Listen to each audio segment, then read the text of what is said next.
ارکان اسلام میں زکوٰۃ ایک ایسا رکن ہے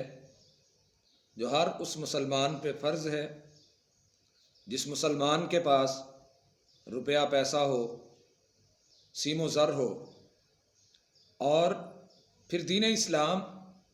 ایک مقدار بتاتا ہے کہ جب مال اس مقدار کے مطابق ہوگا، جب اس مقدار پہ مال پورا اترے گا تو پھر اس بندے پہ زکوٰۃ فرض ہو جاتی ہے، اور ایک خاص حصہ جو شریعت متعین کرتی ہے وہ حصہ اسے اللہ کی راہ میں دینا ہوتا ہے۔ زکوٰۃ روپے پیسے سے ہوتی ہے اور اس کی ایک خاص مقدار ہے، خاص وقت ہے، اس وقت پہ ہوتی ہے۔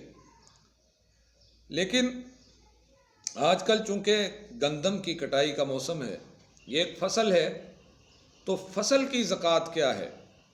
جو فصل کی زکوٰۃ ہے اسے عشر کہا جاتا ہے۔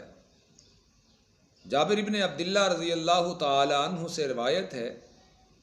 کہ رحمت عالم صلی اللہ علیہ وسلم کا فرمان عظیم الشان ہے۔ آقا علیہ الصلاۃ والسلام نے فرمایا ہے کہ اگر کھیتی بارانی ہے،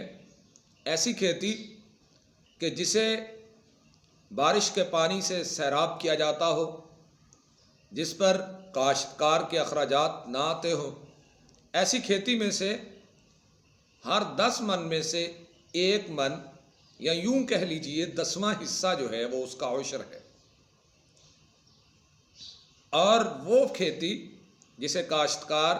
رہٹ چلا کے، ہل چلا کے اور پھر دیگر اخراجات کرتا ہے، پھر فصل تیار ہوتی ہے، ایسی کھیتی جس پر کاشتکاروں کی محنت صرف ہوتی ہے، اس کھیتی کی جو جنس ہے، جو اس سے حاصل ہوتا ہے، جو کھیتی کا محصول ہے، اس کا 20واں حصہ، یا یوں کہہ لیجئے کہ اگر 20 من فصل ہے تو 19 من کاشتکار کے ہیں، ہر 20واں حصہ جو ہے وہ عشر کی صورت میں فصل کی زکوٰۃ ادا کی جائے گی۔